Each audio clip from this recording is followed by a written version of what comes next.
These are the Commander cards most worth buying for December 2022. I'm your host, Joe Cherries. I'm your host, BZ, and that makes us the Nitpicking Nerds. We're still making videos every single day, like we have been for well over a year. So if you want to support the channel, you can do it through Patreon. It's a way to give us money directly out of your wallet, except you get to see the tangible benefits it has on the channel that you love so much. Yes, and we'll be super happy, and we will love you as much as we can without making you uncomfortable. Another way to support us is use our affiliate link for IntoTheAM, which is the swag shirt you see us wearing every single episode. So cool. If you ever wonder, why do the nerds look so cool?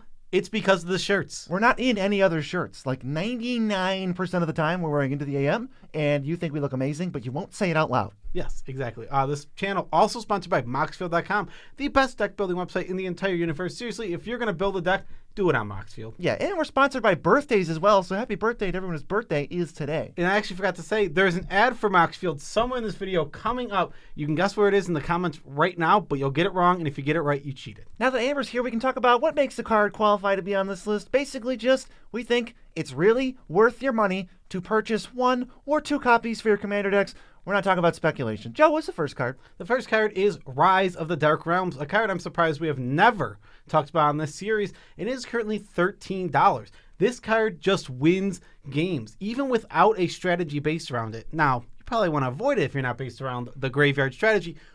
You'll still just be able to steal games with this card because the game will progress, creatures will die, and it'll just keep going, and graveyards will fill up. And all of a sudden, 9 mana later, oops, I'm going to win the game because I have every creature that's died this game. Yeah, it really just feels like a card that could not be more blank in the early game. And then once you pass a certain threshold, it's like wipe the board or you lose. And sometimes you just lose if it's like, oh, I'm getting back a Gray Merchant and something else that's going to Gray Merchant again just because somebody else had one way to do it. And it's like, we're dead.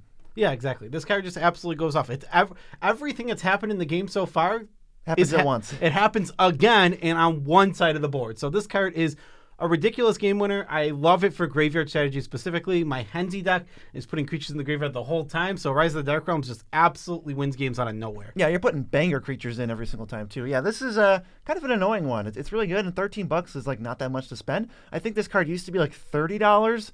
Not a great buy at 30, but 13, like I can experiment. It's like if you haven't tried this card, now's probably a good time to pick it up. Yeah, and talking about cards that have gone down in price, there's actually a trend on this list of that.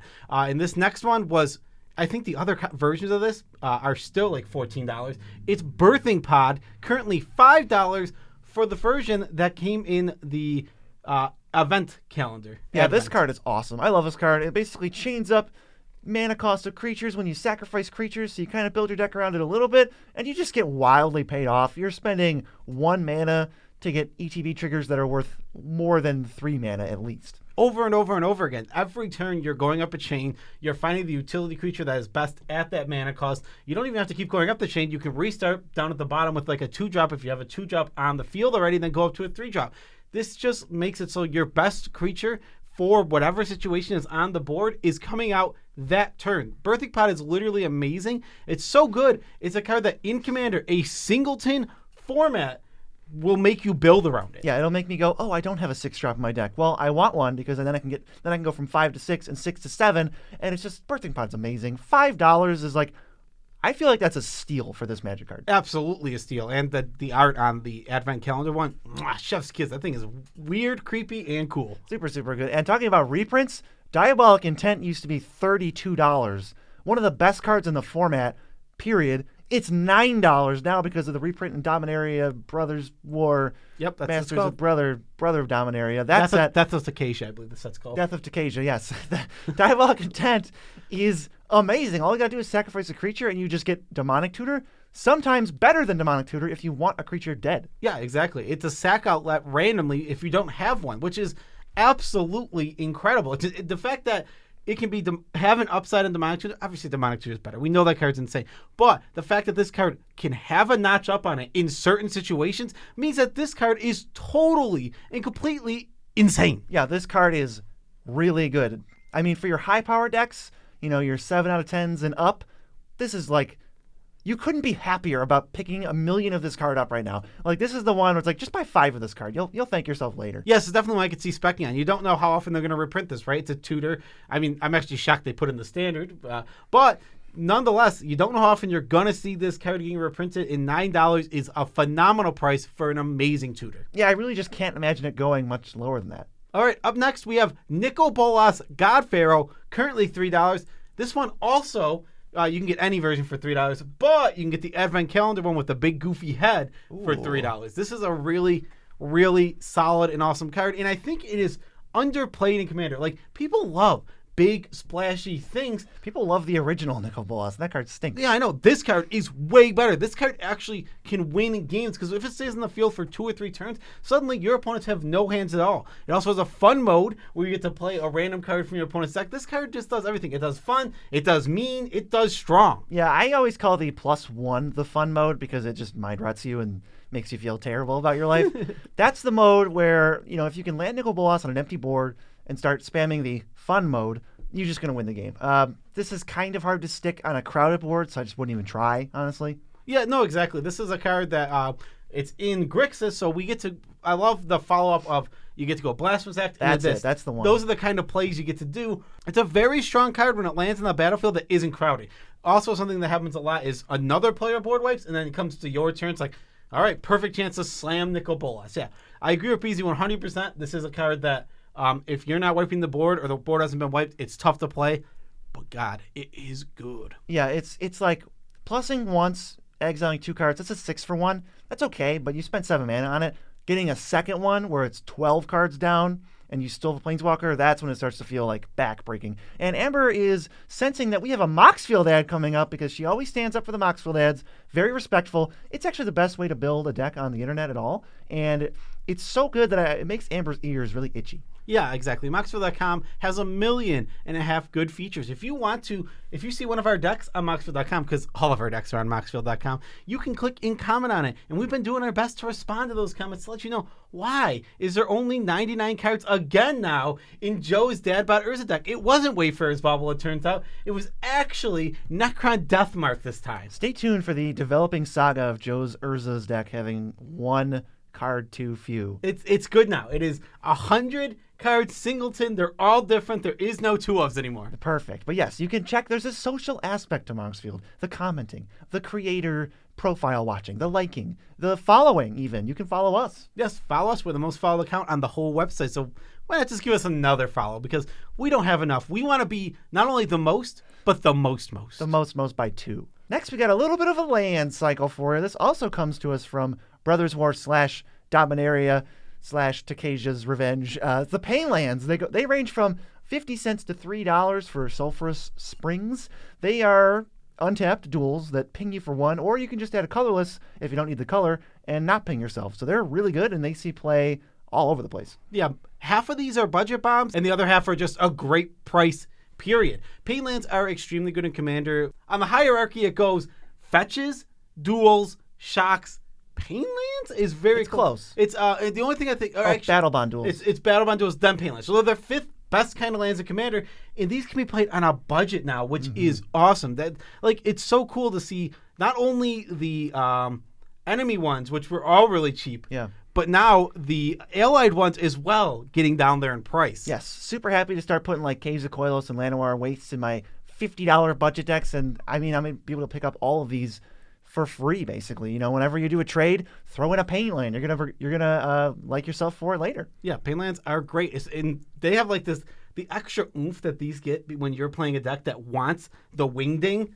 Oh, it's so nice to get the Wingding from these. Up next is the best card from Dominaria United. Not close. Defiler of Vigor, currently $4.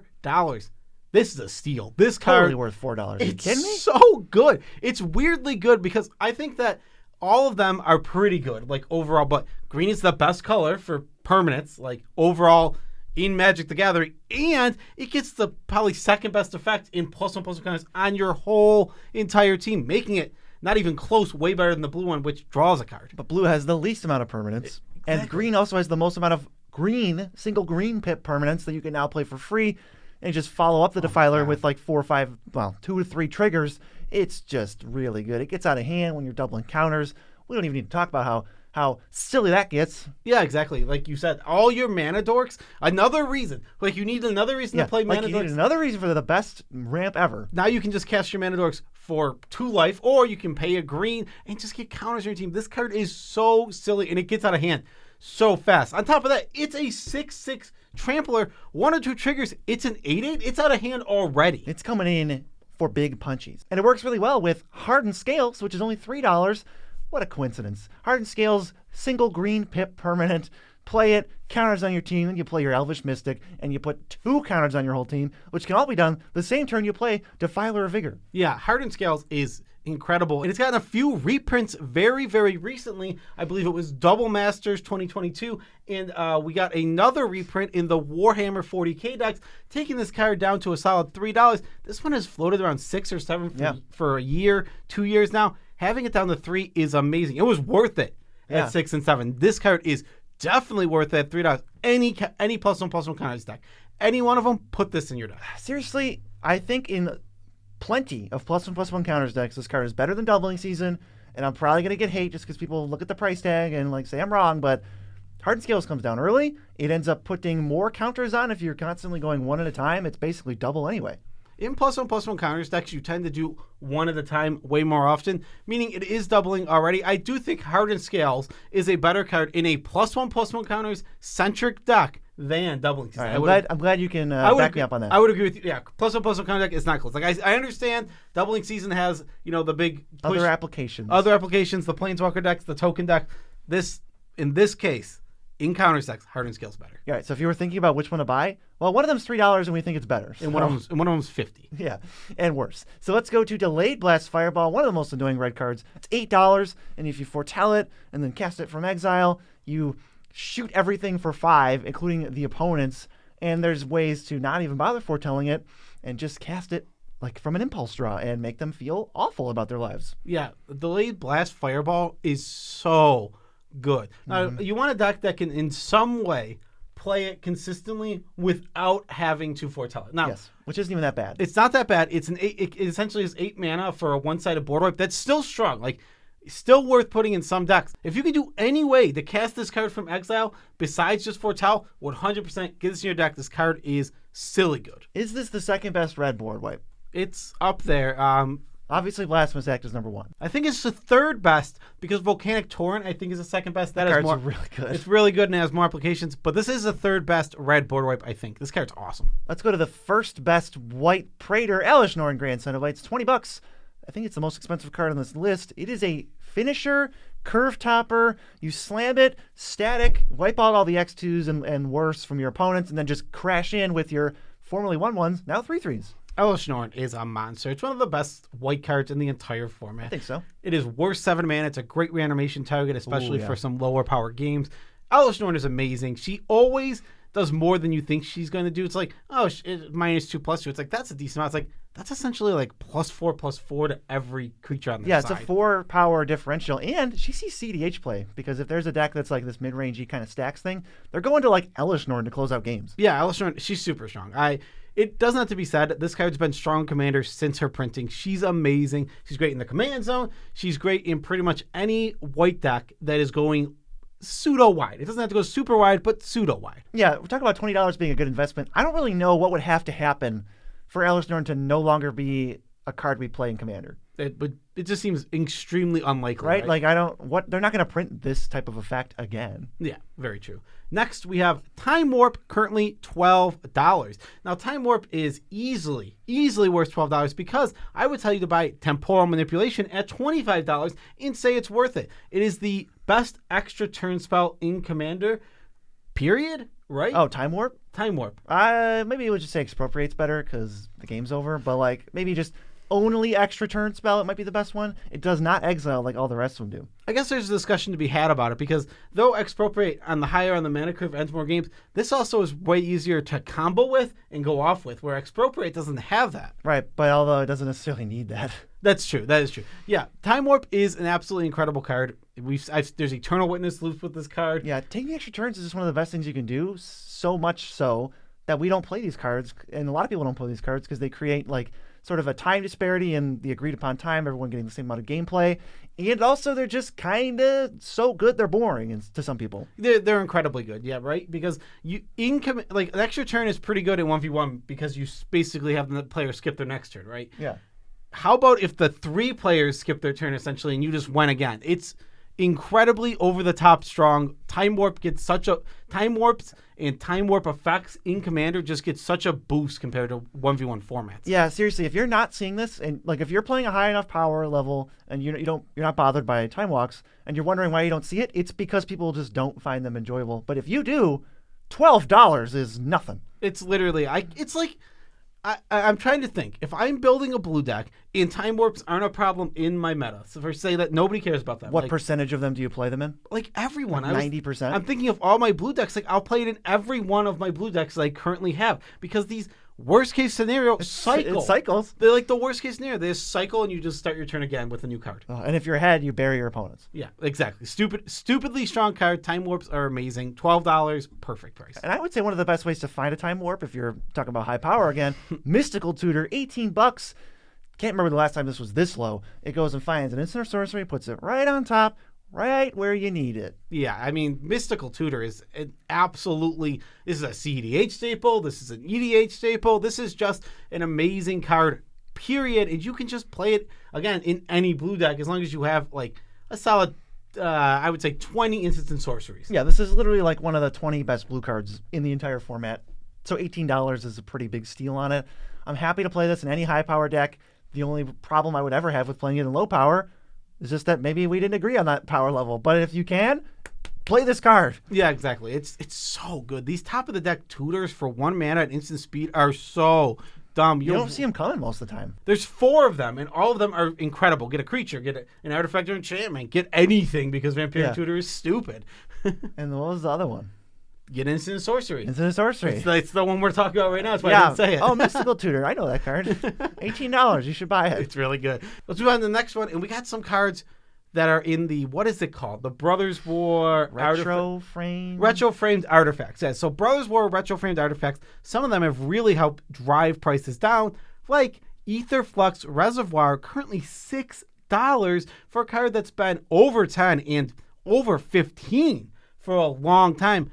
Such a great Magic card, a great finisher, great for life gain decks, and great for Storm decks. It really, it's so weird because blue-red Spellslinger and black-white life gain have this weird overlap of yes, I would like to play Aetherflux Reservoir. It's like the Predator meme where they're shaking hands. How many? It's I just think of the two the overlap. It's like Soul Ring, Mana Crypt, and those incredible rocks, and then Aetherflux Reservoir. Yeah, it's a really really great card.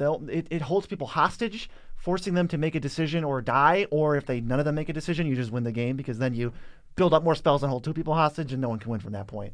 Yeah, remember the last time we played against Aetherflux Reservoir?